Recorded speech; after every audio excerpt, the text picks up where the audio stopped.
Welcome to another edition of Around with Randall, your weekly podcast on making your nonprofit more effective for your community. And here is your host, the CEO and founder of Hallett Philanthropy, Randall Hallett. It's great to welcome you back to another edition of Around with Randall.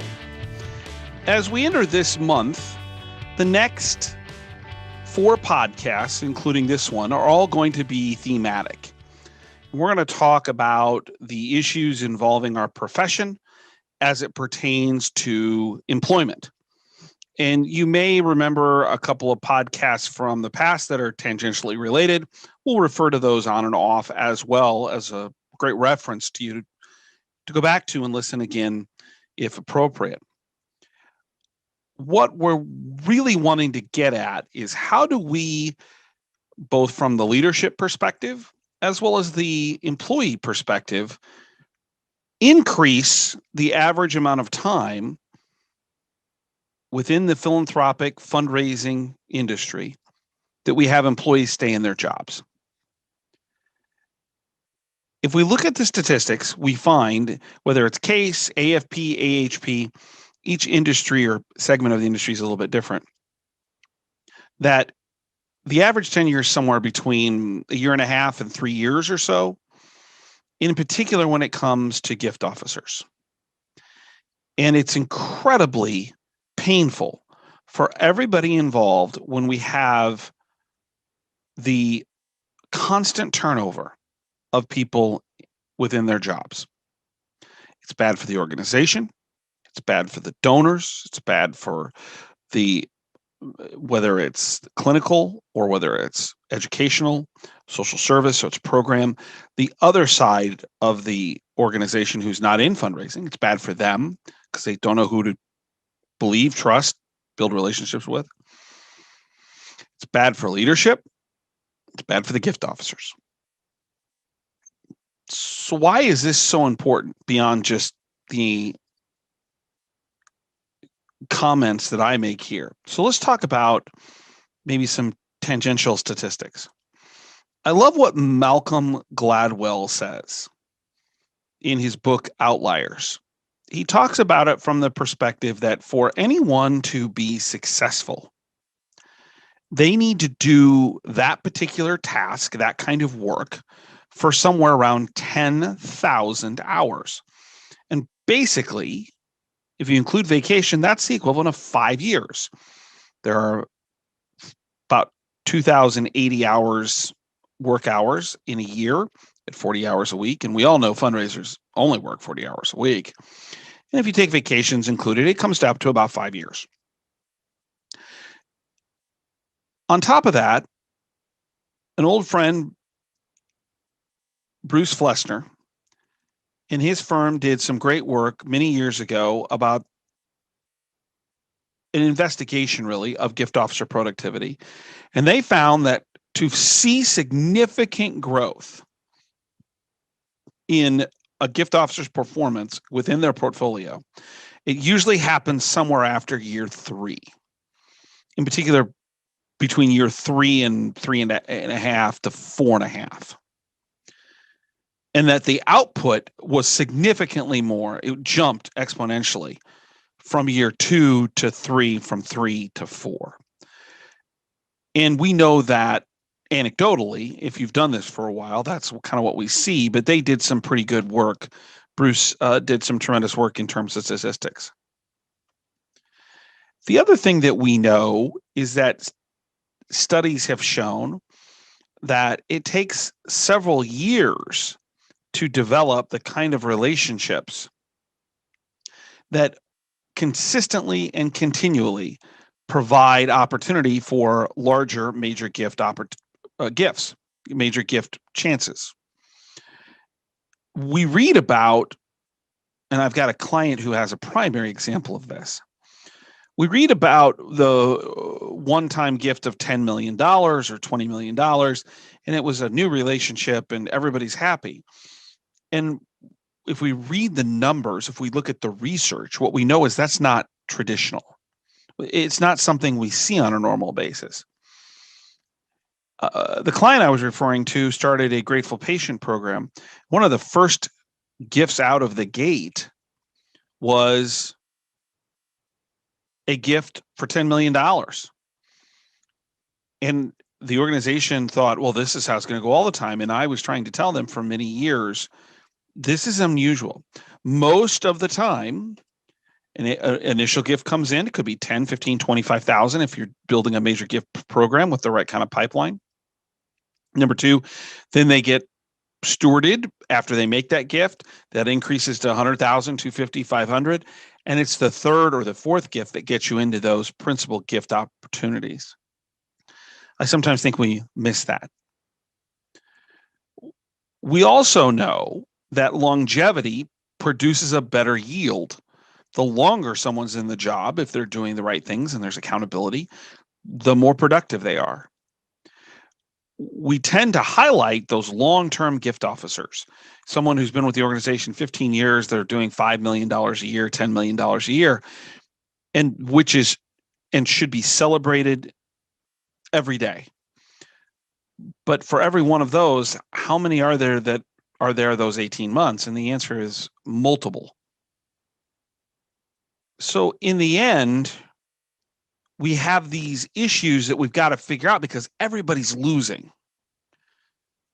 So why is it that fundraisers leave? I mean, there's statistics on this, particularly at the chief development officer role. I'm seeing more and more what I would call quick turnover. And that has kind of two meanings in my world. Number one is that quick turnover could be the CDO, the Chief Development Officer, President of the Foundation, Vice President of Philanthropy, Advancement, whatever the title, comes in, and they're not what they should be. So they think, or so someone thinks. And so within a couple of years, they're out the door and someone else is coming in. Or you have a Chief Development Officer who's been there for a while and a new CEO comes in. And that CEO has a different vision. Let's talk about that relationship for a second, because it's part of this larger conversation. It's just not gift officers. CDOs play an important aspect in this challenge. What we know is that according to a study done by Compass Point, just over a third of CEOs are dissatisfied with their CDO's performance. Interestingly enough, it appears that 1 in 5 CDOs think that there's a non-existent relationship, 20%, with their CEO. And that's being described as they're not engaged in fundraising activities at the level that should be need be. We also know that a number of CEOs, and there's not a hard number on this, but we're hearing it more and more, to steal from Irma Bombeck, think the grass is greener on the other side of the septic tank. And what I mean by that is, and if you're too young, that's a book, by the way, is that they believe that there's more money to be raised and that the person who's in charge of it isn't in charge of that effort, isn't doing what they should be. A third of fundraisers say that they lack support and a basic understanding of what it is that they do. And in the end, these are the things that are pushing people out of their jobs as primarily a CDO in these statistics, but also major gift officers. What this has all led to is what I call an epidemic of job jumping. I'm really tired of helping clients do some interviews. I'm not tired of actually helping the clients, but I'm tired of seeing when I help them resumes and somebody's been in a job for 18 months, 12 months, 16 months, 20 months, 8 months. And it's just this complete turnover every single time. It challenges the notion of bringing someone in, hopefully for long term, so that the organization can invest in them and their productivity can be realized by the organization who did that investment. I'm not sure there's anybody to blame. I'm not sure that we should cast aspersions on one side of the equation or the other, but I do think we all have a part in playing and fixing it. So the tactical is twofold here. Number one, the first tactical is in the next couple of podcasts, we're going to talk about some of these specific issues. We're going to talk about how salaries should be developed in terms of gift officers, CDOs, and other performers, and that comparing them to other jobs in the institution or organization or just in the industries that have nothing to do with fundraising is problematic at best, troubling in the middle, and is causing a mass amount of problems in the end. We're also going to talk about this idea of what gift officers should be and what leaders should be looking for in terms of what I think of what Maslow calls self-actualization. And we'll get into the details pretty deep on those two in the 15 to 17 minute podcasts we do. Today, the tactical is to give some high-level things that we can be looking at that can be very important. So the first thing is that we need to improve our hiring practices. And that's exactly what I'm talking about when I refer to self-actualization and Maslow. We'll cover that in some pretty detailed aspects in that particular podcast here in a couple of weeks. Number two is we need to pay attention to fit. I look back at a particular job that I took at way too young of an age when my boss, CEO of a medical center, hired me at an age, I look back, I can't believe he made that decision. I asked him several years later, why did he make that decision? And besides some of the skill set and things that I had done, he said something that I found to be pretty profound that I had never considered. And this goes to fit. He said, we needed someone who was going to come in and shake the place up. And probably a younger person was going to be willing to do that. That's what they did need. It's what made and makes Glenn Fosdick a phenomenal leader. I think about another experience that I had where I was hired and the CEO in secondary ed, headmaster, had very little philanthropic experience. But he was able to look at it and say, I needed an expert that could come in and be the one who would make the decisions and guide me. We sometimes don't think about fit. What does the office need? What does the organization need? Lots of change, consistency. Partnering with other parts of the executive and leadership team or board, how experienced they are versus how experienced you are. Fit can be incredibly important. Not everybody has the same personality, the same place in their career. That fit is something we should pay attention to. Number three is pay. And as I mentioned, we'll talk about that here in a little bit. One thing I will say about pay is it's just not about cash. And we'll talk specifically that in the next podcast. But it's also the non-cash payments that we should be paying attention to. In podcast 27, we talked about the idea of where people will work, the flexibility coming out of COVID, and how our world will probably not be the same, and how that may or may not affect people's decisions for employment. In the 33rd podcast, we talked about work-life balance. What do organizations do to create a work-life balance so employees feel good about both sides of that equation? You might go back and look at those because that's applicable here. But we also need to think about how organizations help their employees grow, give them more responsibility, education. What are the non-cash items that are important in this process? Number four is agree on expectations. What we know is that sometimes executive teams don't understand some of the numbers that we work with. And sometimes we're not very flexible to put them in terms that another executive who's not in philanthropy can understand. The primary example I always get is planned giving. There were always three sets of numbers I was most concerned about when it came to a year because planned giving numbers are hard to account for. There was accounting, which is a NACUBO standards. There's not a lot of variance on that. That's how our CFOs and our finance departments, they're required to show revenue. There's counting, which included a whole lot of other things like how do we estimate planned gifts? How do we include them so gift officers can be rewarded? The third is cash, which seems to be king with most finance and CFOs because that's what they need the money for today to invest in the organization in some way, shape, or form. I always kept track of all three numbers because when I did that, I set up clear expectations with my boss, the board, and others to know how much of each I needed. And it saved me a lot of headaches for situations in which you have a need in cash to build something, but you're raising money in planned gifts, mismatched expectations. We need to get on the same page. Number 5 is to collaborate more.